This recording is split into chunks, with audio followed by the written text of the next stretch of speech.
Hello class. Functions of museum में हम पढ़ाई कर रहे थे। पिछले लेक्चर में हमने बात की थी एग्जीबिशंस के बारे में। अब हम इस लेक्चर में म्यूज़ियम कंजर्वेशन एंड प्रिजर्वेशन पर बात करेंगे। म्यूज़ियम कंजर्वेशन एंड प्रिजर्वेशन को समझने से पहले ये समझना ज़रूरी है कि म्यूज़ियम में कंजर्वेशन एंड प्रिजर्वेशन ज़रूरी क्यों होता है। यहाँ पे ये ध्यान देना चाहिए कि म्यूज़ियम में जो भी ऑब्जेक्ट रखे जाते हैं, ज़्यादातर जो ऑब्जेक्ट हैं उनके लिए ये नियम ही है कि एंटीक्विटी होना चाहिए। जैसे अगर पेपर ऑब्जेक्ट्स हैं, मैन्युस्क्रिप्ट्स वगैरह हैं, तो वो 75 ईयर से पुराने होंगे और बाकी ऑब्जेक्ट्स जो होते हैं 100 साल से पुराने होते हैं। जो भी ऑब्जेक्ट होते हैं म्यूज़ियम में रखे हुए, इन सब की एक ऐसा कहा जाता है कंजर्वेशन के वर्ड में कि जो भी बना है उसका अंत एक निर्धारित है और जो भी पैदा हुआ है उसकी मृत्यु निश्चित है। मगर फिर भी म्यूज़ियम वर्ल्ड में हम इस बात की कोशिश करते हैं कि जो भी ऑब्जेक्ट्स हमारे पास हैं उनकी उम्र को हम ज़्यादा से उनके लाइफ स्पेन को ज़्यादा से ज़्यादा बढ़ा के रखें, ज़्यादा से ज़्यादा उनको सुरक्षित रखा जाए, उनको वातावरणीय परिस्थितियों के प्रभावों से, उनको ह्यूमन वैंडलिज्म से, उनको मिसहैंडलिंग से बचा के रखा जाए और जितना संभव हो उनकी उम्र को बढ़ाया जाए। इसीलिए इस तरह की स्टडीज़ होती हैं कि नेचुरल लाइट के क्या इम्पैक्ट हैं ऑब्जेक्ट्स के ऊपर और ह्यूमिडिटी का क्या प्रभाव पड़ता है, कौन से परसेंटेज की ह्यूमिडिटी बेस्ट होती है ऑब्जेक्ट्स के लिए, इस तरह की स्टडीज़ की जाती हैं। और कंजर्वेशन अपने आप में पूरा एक साइंस है, संरक्षण का विज्ञान है, जो इस बात की पढ़ाई करता है, जो इस बात पर काम करता है कि कलाकृतियों को किस तरीके से सुरक्षित और संरक्षित रखा जाए। तो सबसे पहले हम कंजर्वेशन की बात करें तो कंजर्वेशन जो है वो ऐसी तकनीकें, ऐसे काम, ऐसी विधियाँ जिनसे हम संग्रहालय की कलाकृतियों को संरक्षित करते हैं, वातावरणीय प्रभावों को क्लाइमेटिक कंडीशंस को कंट्रोल करके, इसके अलावा जो भी वैंडलिज्म है या मिसहैंडलिंग है या मिसट्रीटमेंट है, इससे बचा करके जो भी हम उनको संरक्षित रखते हैं, लंबे समय तक उनकी उम्र बढ़ाने का जो काम करते हैं, संरक्षण का काम करते हैं, वो संरक्षण का विज्ञान है। अब संरक्षण को अगर उसका हम कोई भी डेफिनेशन देखें तो एक डेफिनेशन वी जयराज की बुक में जो मिलता है, all forms of direct actions aimed at increasing the life expectancy of an damaged element of cultural property is termed as conservation. मतलब किसी भी तरीके से अगर उनकी उम्र बढ़ाने के संबंधित हम काम कर रहे हैं, उसके लिए हम कोई प्रयास कर रहे हैं, तो वो कंजर्वेशन में आता है। कंजर्वेशन क्यों जरूरी है? सबसे पहली बात है कलाकृतियों की उम्र बढ़ाने के लिए, कलाकृतियों के उनको सुरक्षित रखने के लिए, उनके उम्र को बढ़ाने के लिए। इसके अलावा जो उनमें केमिकल, बायोलॉजिकल, फिजिकल डैमेजेस हो रहे हैं उनको रिमूव करके लंबे समय तक उनके ब्यूटी को बनाए रखने के लिए, उनके उम्र बढ़ाने के लिए, और इसलिए कि ये कलाकृतियाँ अगर सुरक्षित और संरक्षित रहेंगी तो लंबे समय तक, जेनरेशन्स तक हम इनके जो मैसेजेस हैं उनको पास ऑन कर सकेंगे म्यूज़ियम के थ्रू। कंजर्वेशन जो होता है उसको हम 3 भागों में बांटते हैं। संरक्षण का काम जो होता है वो 3 भागों में बांट के किया जाता है या 3 भागों में उसकी पढ़ाई होती है। पहला है प्रिवेंटिव कंजर्वेशन या प्रिजर्वेशन। प्रिवेंटिव कंजर्वेशन वो तकनीकें हैं जिसमें हम क्लाइमेटिक कंडीशंस को कंट्रोल करके, हैंडलिंग को कंट्रोल करके कलाकृतियों को संरक्षित रखने की कोशिश करते हैं, जिसमें हम केवल वातावरणीय परिस्थितियों को संतुलित करके कलाकृतियों को संरक्षित करते हैं, इस बात का ध्यान रखते हुए कि तापमान, नमी और वातावरणीय परिस्थितियों का उन पर जो गलत प्रभाव पड़ता है उसको रोका जा सके और उनको संरक्षित रखा जा सके। दूसरा जो फॉर्म है वो है क्यूरेटिव कंजर्वेशन का, या फिर जिसको हम रेमेडियल कंजर्वेशन कहते हैं। अगर कोई कलाकृति प्रिवेंटिव कंजर्वेशन में रहने के बाद भी, उसका ध्यान रखे जाने के बाद भी, या किन्हीं और कारणों से अगर कोई कलाकृति डैमेज होती है, उसके साथ किसी भी तरीके का कोई प्रॉब्लम आता है, फिजिकल हो सकता है, केमिकल कॉजेज हो सकते हैं, बायोलॉजिकल कॉज हो सकता है, ह्यूमन वैंडलिज्म की वजह से कुछ प्रॉब्लम हो सकती है। जो भी प्रॉब्लम्स आती हैं, इन प्रॉब्लम्स को जब हम मैकेनिकल प्रोसेस से, मशीन के प्रोसेस से, केमिकल प्रोसेस से, किसी भी तरीके से जब हम उसको अलग तरीके से जब उनको ट्रीट करते हैं, तो फिर वो क्यूरेटिव कंजर्वेशन का पार्ट हो जाता है, जहाँ पर हम अलग अलग टेक्निक्स का, मेथड्स का और केमिकल्स का प्रयोग करते हैं कलाकृतियों की लाइफ स्पैन को बढ़ाने के लिए। इसके बाद जो तीसरा पार्ट है कंजर्वेशन का, वो रेस्टोरेशन है। रेस्टोरेशन एक्चुअली कंजर्वेशन में निहित नहीं है, अलग से रेस्टोरेशन को माना जाता है कि रेस्टोरेशन का मतलब है कि अगर कोई कलाकृति, कोई मूर्ति, कोई पेंटिंग, कोई मॉन्यूमेंट इस तरीके से डैमेज हो गया है कि वो अपने, उसका मतलब ओरिजिनल जो ब्यूटी है वो तो नहीं ही सामने आ पा रही है, इसके अलावे वो अपने पूरा जो उसके अंदर मैसेज कंटेन किया हुआ है, जो मैसेज हम उसके माध्यम से जो देना चाहते हैं, वो पूरी तरीके से अपने मैसेज को देने में असक्षम है, तो ऐसी स्थिति में कलाकृतियों की टूट फूट को ठीक करने के लिए रेस्टोरेशन का प्रयोग किया जाता है। रेस्टोरेशन जो प्रक्रिया है उसमें किसी भी कलाकृति की मूल निर्माण प्रक्रिया को ध्यान में रख करके उसी को फॉलो किया जाता है कि किस तरीके से ये बनी होगी, उसका जो बेसिक जो उसका जो तत्व है, जो जिस भी सामग्री से उसको बनाया गया है, तो मूल सामग्री और मूल निर्माण प्रक्रिया का सहारा लेकर के हम अपनी कलाकृतियों का पुनर्निर्माण करते हैं। पुनर्निर्माण करना जो होता है वो एक तरीके से इसमें बहुत सारे रूल रेगुलेशंस अप्लाई होते हैं। सबसे ज़रूरी बात ये होती है कि जब तक बहुत ज़रूरी ना हो जाए, जब तक इसका एकदम अनिवार्यता ना हो जाए, तब तक रेस्टोरेशन की प्रक्रिया नहीं अपनाई जाती है। और जब कभी भी रेस्टोरेशन किया जाता है तो म्यूजियोलॉजिस्ट इस बात को एडवाइस करते हैं कि रेस्टोरेशन की ट्रेसेस जो हैं वो ऑब्जेक्ट के ऊपर समझ में आनी चाहिए। ऐसा नहीं होना चाहिए कि हमने किसी मूर्ति को बहुत साफ कर दिया या बहुत टूटी हुई मूर्ति को बहुत अच्छे तरीके से जोड़ दिया तो फिर वो समझ में ना आए। ये पता चलना चाहिए कि रेस्टोरेशन हुआ है, रेस्टोरेशन के ट्रेसेस जो हैं वो आपके ऑब्जेक्ट पे दिखने चाहिए। कंजर्वेशन के जो डायमेंशंस हैं उन पे हम बात करेंगे तो सबसे पहले ये करना पड़ता है कि कंजर्वेशन जब हम करना शुरू करेंगे तो आपको अपने ऑब्जेक्ट को पहचानना होगा। अपना ऑब्जेक्ट जो आप देख रहे हैं कि हमारा जो भी कलाकृति है उसका नेचर ऑफ ऑब्जेक्ट क्या है। कलाकृतियाँ जो है हम 2-3 तरह की कलाकृतियाँ हैं जिस पे आगे चर्चा होने वाली है कि ऑर्गेनिक है, इनऑर्गेनिक है, कंपोजिट फॉर्म में है। इन तीनों ही तरह की जो कलाकृतियाँ होती हैं इनकी क्लाइमेटिक कंडीशंस की जो रिक्वायरमेंट है वो डिफरेंट होती है। इसके अलावा इनके जो कॉजेज़ ऑफ डिटोरिएशन है वो अलग हो जाते हैं और इनका ट्रीटमेंट करने का पैटर्न भी अलग अलग हो जाता है। तो सबसे पहले हमको नेचर ऑफ ऑब्जेक्ट को आइडेंटिफाई करना होगा। फिर इसके बाद से हमको कॉजेज़ ऑफ डैमेज के बारे में बात करनी होगी कि वो फिजिकल है, केमिकल है, बायोलॉजिकल है, वैंडलिज्म के वजह से हुआ, मिस हैंडलिंग की वजह से हुआ, जो कुछ भी है उसको देखना पड़ेगा। जो डैमेज है उसको कैटेगराइज करना होता है और डैमेज को और डिटोरिएशन को के ट्रीटमेंट का काम जो है शुरू करते हैं। प्रायः जो हम म्यूज़ियम में कलाकृतियों को रखते हैं तो सामान्य तौर पर उनके साथ प्रिवेंटिव मेजर्स प्रयोग में लाए जा रहे होते हैं। इसके अलावा अगर कोई प्रॉब्लम होती है तो क्यूरेटिव कंजर्वेशन के थ्रू उनका ट्रीटमेंट किया जाता है और उसके बाद फिर ये एडवाइस किया जाता है कि जो प्रिवेंटिव मेजर्स हैं उनको प्रॉपर तरीके से फॉलो किया जाए ताकि आपका जो ऑब्जेक्ट है वो आगे सही बना रहे। एथिक्स ऑफ कंजर्वेशन की अगर हम बात करें तो सबसे पहले तो ये जानना होता है कि जो भी ऑब्जेक्ट है, वही जो पहले बात की गई है कि अपने ऑब्जेक्ट को अच्छे तरीके से जानना जरूरी होता है, उसका बेसिक नेचर, बेसिक मटेरियल, उसकी रिक्वायरमेंट्स, उसके प्रॉब्लम्स को बहुत अच्छे तरीके से एनालाइज किया जाता है। कभी भी जंप करके कोई डिसीजन पर पहुंचना और जल्दी से कंजर्वेशन कर देना बहुत अच्छा नहीं माना जाता है। तो सबसे पहले तो आपको अपना जो भी ऑब्जेक्ट है ये जानना पड़ेगा कि उसके साथ कोई भी छेड़छाड़ नहीं करनी है, अनावश्यक रूप से मिसहैंडलिंग नहीं करनी है, किसी भी तरह की कोई टेम्परिंग नहीं करनी है। इसके अलावा जो भी क्यूरेटिव मेजर्स अप्लाई किए जाएंगे, जो भी ट्रीटमेंट अप्लाई किया जाएगा वो हमेशा रिवर्सेबल होना चाहिए। कोई भी ऐसी चीज़ जो कि करने के बाद से प्रॉब्लम कर दे, अगर वो पूरी तरीके से वो टेस्टेड ट्रस्टेड नहीं है तो इस तरह के रूल्स रेगुलेशंस, इस तरह के ट्रीटमेंट को उस पर अप्लाई नहीं किया जाएगा जो कि रिवर्स ना किया जा सके।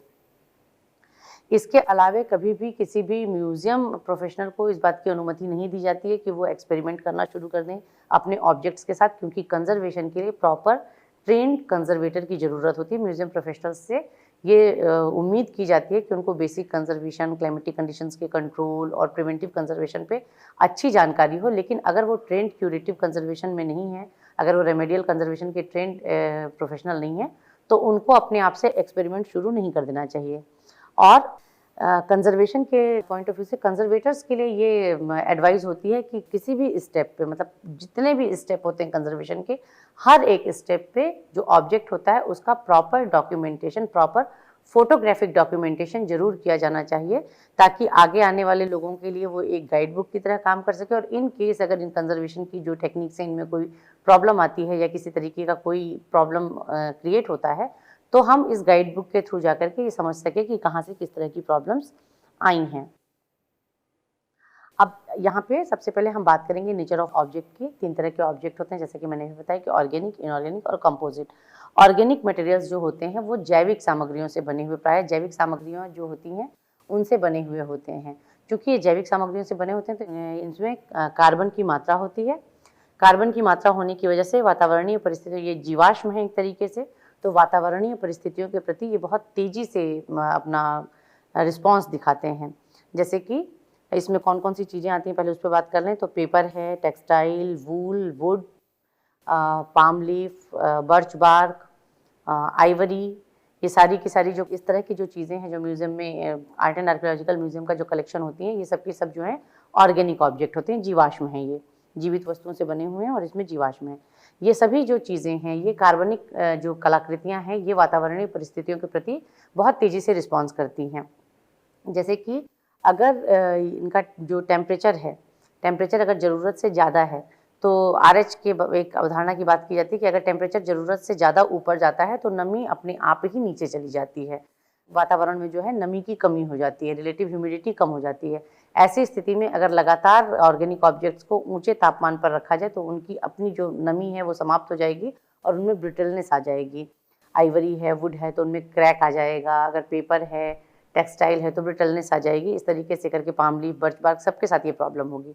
तो टेम्परेचर को वहाँ पे कंट्रोल करने की ज़रूरत पड़ती है, आरएच को कंट्रोल करने की ज़रूरत पड़ती है, लाइट के एक्सपोजर को कंट्रोल करने की ज़रूरत पड़ती है, हैंडलिंग में बहुत ध्यान रखना पड़ता है और ये देखना पड़ता है कि मिस हैंडलिंग या ह्यूमन वैंडलिज्म के शिकार ये कलाकृतियाँ ना हो, क्योंकि ये वातावरणीय परिस्थितियों के प्रति बहुत तेज़ रिस्पॉन्स करते हैं और बहुत जल्दी इन पर प्रभाव आता है। और जितनी देर में इनको मतलब इनमें प्रॉब्लम आने में जितनी जल्दी से इनका उपचार किया जा सके वो सही होता है, वरना बाद में जितना ही समय बीतता जाएगा उतना ही इनका रिवर्स होना, इनको बचा पाना मुश्किल होता चला जाता है। दूसरा जो वर्ग है वो इनऑर्गेनिक ऑब्जेक्ट्स का है। इनऑर्गेनिक ऑब्जेक्ट्स में जीवाश्म नहीं होते हैं, ये जीवित वस्तुओं के अंश नहीं हैं। इनमें कौन कौन सी चीज़ें हैं तो हम इसमें बात कर सकते हैं कि टेराकोटा, ग्लास, मेटल, स्टोन आता है, मेटल्स आते हैं और ग्लास, इस तरह की चीज़ें आती हैं। इनऑर्गेनिक ऑब्जेक्ट्स के साथ एक अच्छी चीज़ ये है कि ये क्लाइमेटिक कंडीशंस के प्रति बहुत जल्दी रिस्पॉन्स नहीं करते हैं, तो थोड़ा इनके साथ आराम रहता है, लेकिन इनको भी प्रिवेंटिव कंजर्वेशन की ज़रूरत होती है और क्यूरेटिव कंजर्वेशन की भी प्रायः ज़रूरत पड़ती है। जैसे मेटल में अक्सर ज़रा सी भी नमी अगर ज़्यादा बढ़ती है तो मेटल के ऊपर डिपॉजिट होना शुरू हो जाता है, एक तरह की कवर लेयर बननी शुरू हो जाती है, या फिर अगर ग्लास वगैरह है तो स्क्रैच आने के चांसेस हैं, अगर स्टोन है तो उसमें सॉल्ट आने की शिकायत होती है। इस तरीके से करके जो इनऑर्गेनिक ऑब्जेक्ट हैं उनमें भी क्यूरेटिव कंजर्वेशन की, प्रिवेंटिव कंजर्वेशन की ज़रूरत पड़ती है और उनका भी ध्यान रखना ज़रूरी होता है। तीसरा जो फॉर्म है वो कंपोजिट है। एक्चुअली ये अलग से कुछ भी नहीं है। जब कोई भी ऐसा ऑब्जेक्ट जिसमें ऑर्गेनिक मटेरियल और इनऑर्गेनिक मटेरियल दोनों को साथ में उपयोग में लाया गया हो तो ये कंपोजिट फॉर्म ऑफ मटेरियल हो जाता है। और ऐसे ऑब्जेक्ट्स को ट्रीट करना बहुत कठिन होता है क्योंकि इनमें दोनों ही हैं, तो प्रिवेंटिव कंजर्वेशन के पॉइंट ऑफ व्यू से इनको देखना पड़ता है। इसमें जैसे कि मान लीजिए कि कोई नाइफ़ है, नाइफ़ जो होगा उसकी मेन जो पार्ट होगी वो मेटल की होगी और उसका हैंडल जो होगा वो वुड का होगा। इसी तरीके से कोई शर्ट है या कोई रोब है तो उसमें पूरा का पूरा आपका टेक्सटाइल यूज़ हुआ है और साथ में मेटल की एम्ब्रॉयडरी कर दी गई है या मेटल के बटन वगैरह लगा दिए गए हैं। तो इस तरीके से करके ये कंपोजिट फॉर्म ऑफ मटेरियल हो जाता है। इनके साथ प्रॉब्लम ये होती है कि इनका रख-रखाव बहुत मुश्किल होता है क्योंकि दोनों का ध्यान रखना होता है और प्रायः ये प्रेफ़र किया जाता है, इस चीज़ को बताया जाता है कि जब कंपोजिट फॉर्म का मटेरियल होता है तो आप उसकी देख-रेख और प्रिवेंटिव कंजर्वेशन के जो पॉइंट्स हैं उसमें आप उसको ऑर्गेनिक ऑब्जेक्ट की तरह ही ट्रीट करेंगे। अब कॉजेज़ ऑफ डिटोरिएशन की बात कर लेते हैं कि कलाकृतियों में कितने तरीके से जो डैमेज होता है, डैमेज होने के कितने तरीके हो सकते हैं। सबसे पहले फिजिकल फैक्टर्स पे बात करेंगे। तो फिजिकल फैक्टर्स में सबसे पहला है लाइट।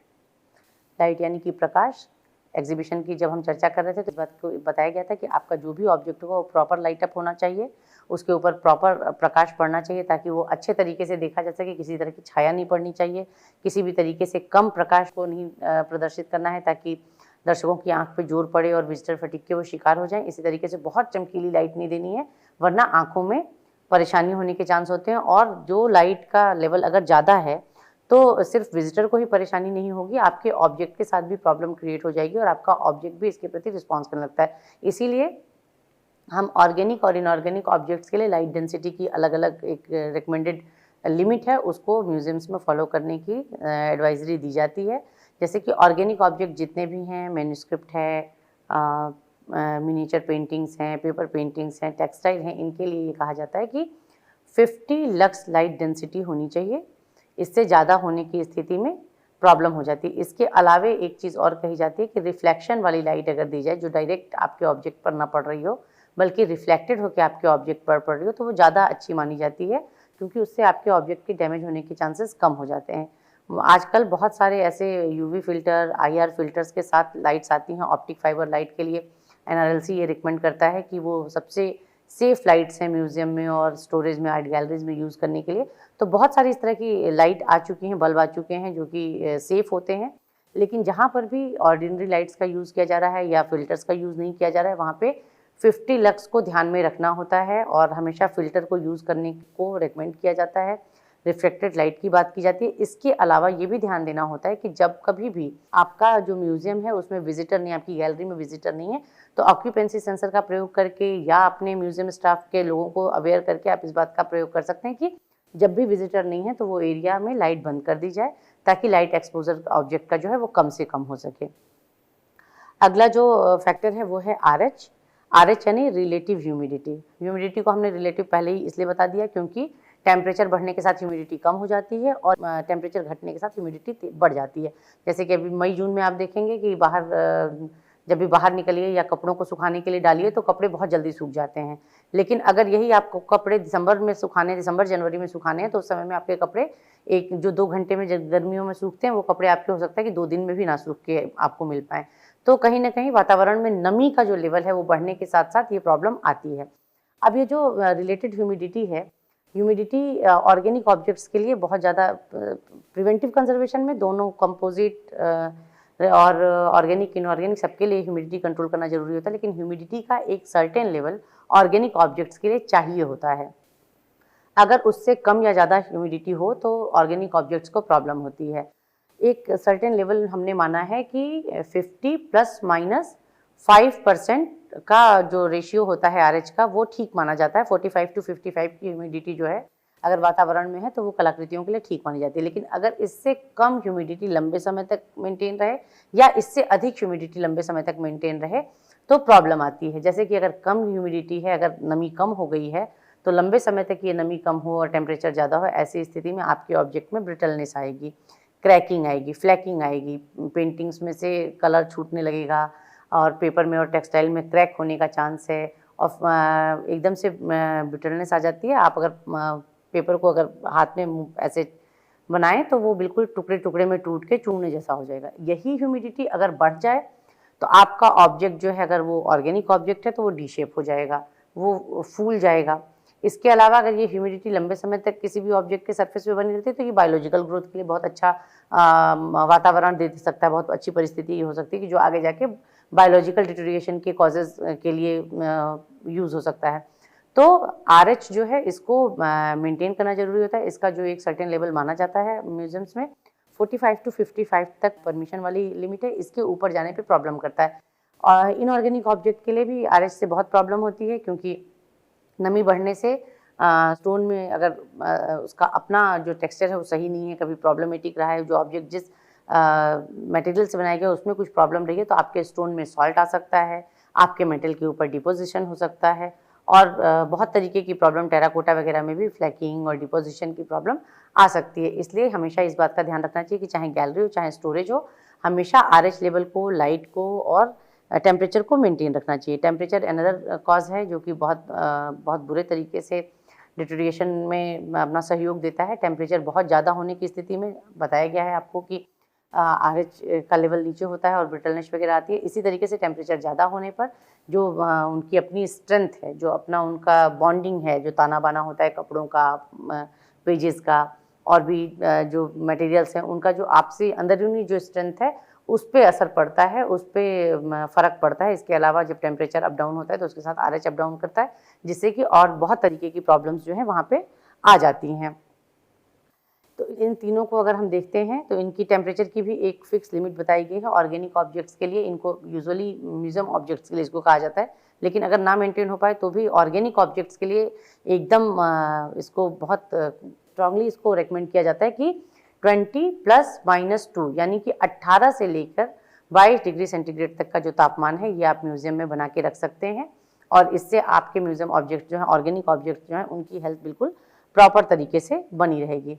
इसके अलावा जो अगला, और ये क्लाइमेटिक कंडीशंस को कंट्रोल करने में जो हम प्रिवेंटिव कंजर्वेशन की बात करते हैं तो उसमें सबसे ज़्यादा जोर दिया जाता है लाइट, ह्यूमिडिटी और टेम्परेचर और जो हीट है इसको कंट्रोल करने का, क्योंकि इनके ही माध्यम से आगे चलने वाले जो भी चाहे केमिकल डिटोरिएशन हो चाहे बायोलॉजिकल डिटोरिएशन हो, उसमें बहुत ज़्यादा सहयोग मिल जाता है अगर इस तरह की कंडीशंस क्रिएट हो जाएं जिसमें लाइट, ह्यूमिडिटी और टेम्परेचर का ध्यान न रखा गया हो या लंबे समय तक ये अपने रिकमेंडेड लेवल से ऊपर या नीचे रह जाएं, तो ज़्यादा प्रॉब्लम होने के चांसेस हो जाते हैं।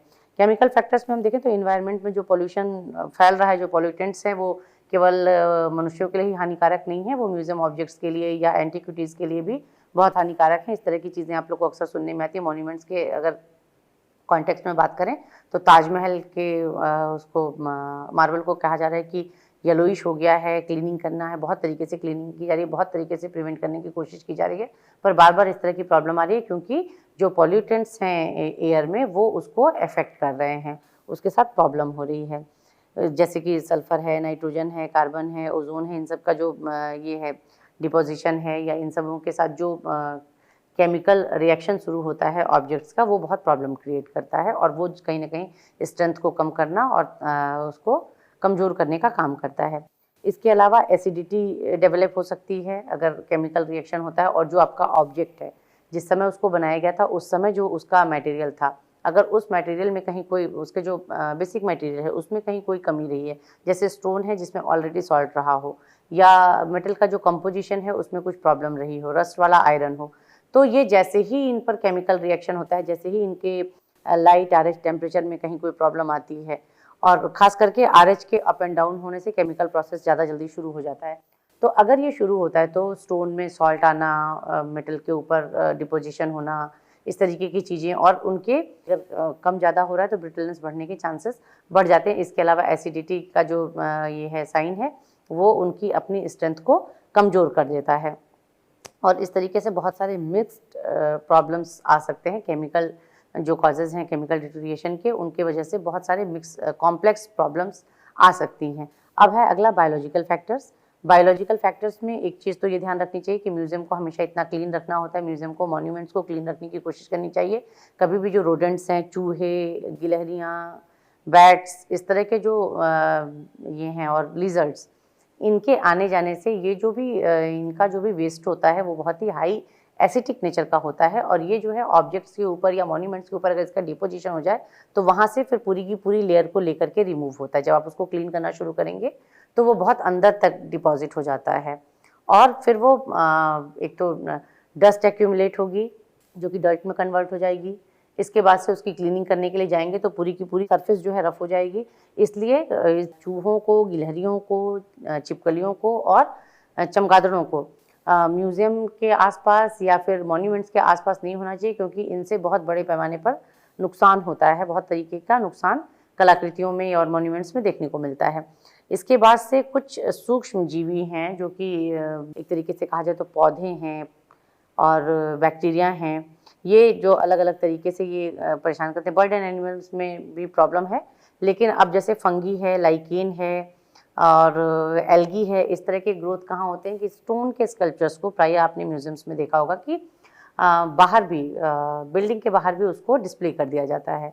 बारिश के मौसम में जब लगातार भारतीय जो वातावरण है तो टेम्परेचर भी हाई होता है और बारिश होती है तो हाई ह्यूमिडिटी भी होती है। ऐसी स्थिति में इस तरह की जो बायोलॉजिकल ग्रोथ है, एल्गी, मॉस, लाइकेन वगैरह, इनका जो ग्रोथ होता है वो बहुत जल्दी से सरफेस पे हो जाता है। बहुत जगह पे आपने देखा होगा कि ऑब्जेक्ट बाहर रखा हुआ है और उसकी सरफेस पे पूरी एक हरियाली चढ़ी हुई है। आपको दूर से देख के ऐसा लगेगा कि बिल्कुल एक कलर में पेंट किया गया है या एक जैसी सरफेस हुई है। जब पास जाके देखेंगे तो आपको समझ में आएगा कि ये तो इस पर बॉटेनिकल ग्रोथ है, इस पर कुछ पौधे, कुछ काई और कुछ इस तरीके का ग्रोथ इसमें हुआ है, पड़ा है, तो इसको ध्यान देना होता है।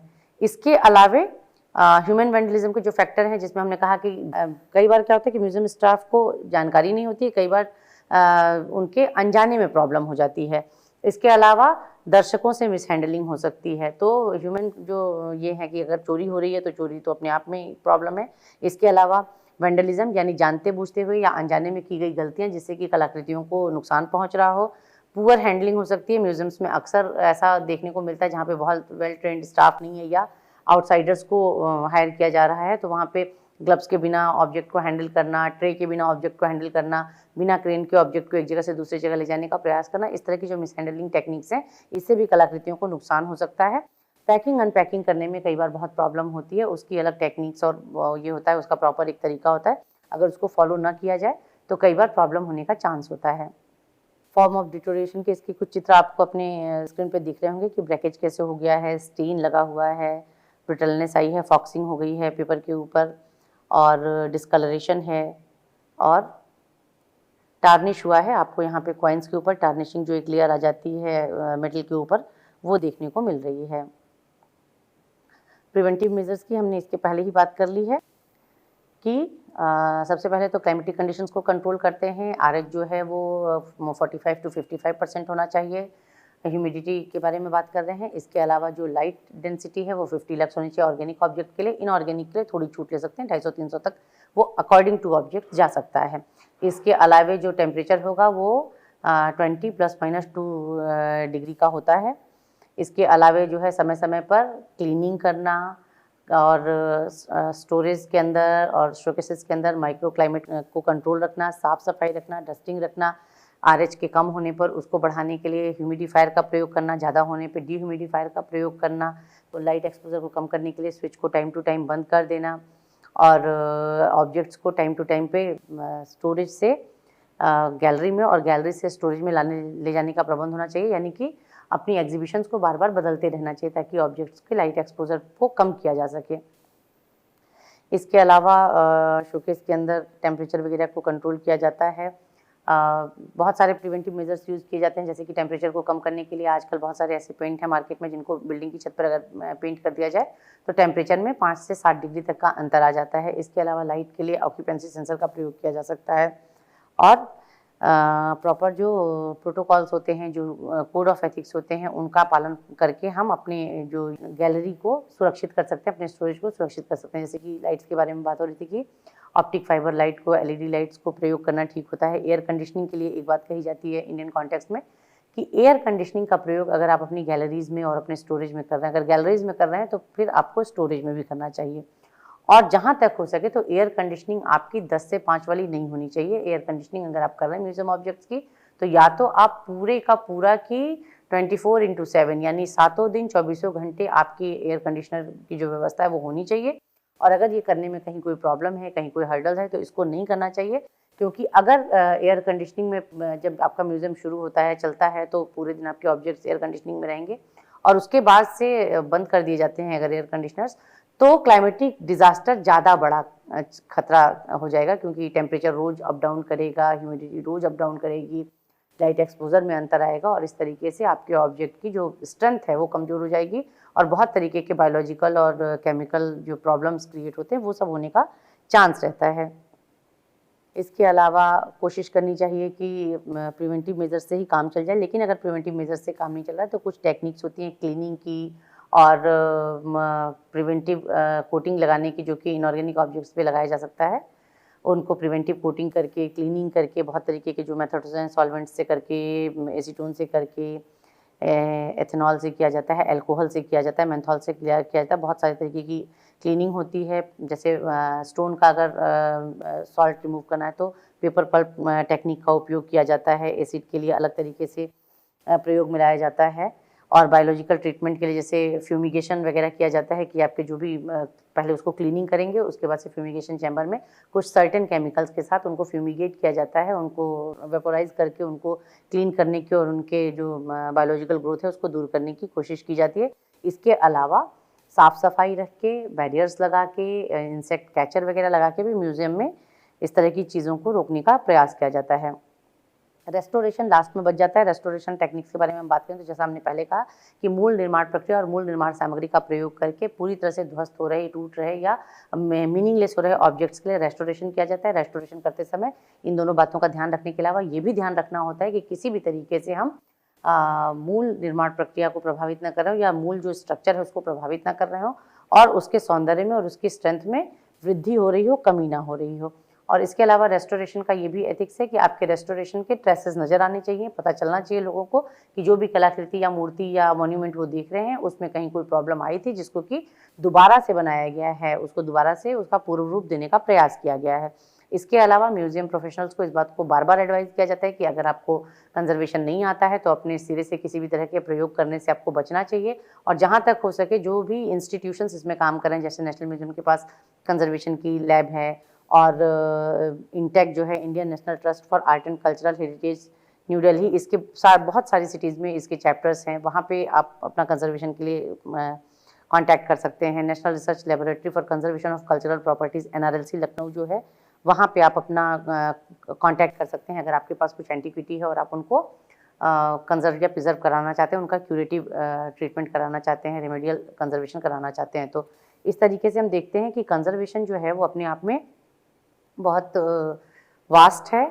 एक अलग स्ट्रीम के तौर पर, एक म्यूज़ोलॉजी के अंतर्गत एक अलग पेपर के तौर पर, इसकी पूरी एक पेपर के तौर पर पढ़ाई होती है। और रेस्टोरेशन में जहाँ तक बात करें तो केमिस्ट्री बैकग्राउंड के और आर्ट बैकग्राउंड के लोग होते हैं, आर्टिस्ट लोगों की ज़रूरत होती है रेस्टोरेशन के काम में। तो इस तरीके से करके कंजर्वेशन जो होता है एक अलग पेपर के तौर पर पढ़ाया जाता है और पूरी इसकी पढ़ाई होती है। इसीलिए म्यूज़ियम प्रोफेशनल्स प्रिवेंटिव कंजर्वेशन ज़्यादा जानते हैं, और उनको जब भी क्यूरेटिव कंजर्वेशन या रेमेडियल कंजर्वेशन कराना होता है तो उनको ट्रेंड कंजर्वेटर की ज़रूरत होती है, जो कि पूरी तरीके से कंजर्वेशन में ट्रेंड हो। इसी के साथ संरक्षण के बारे में बात खत्म करते हैं। Thank you.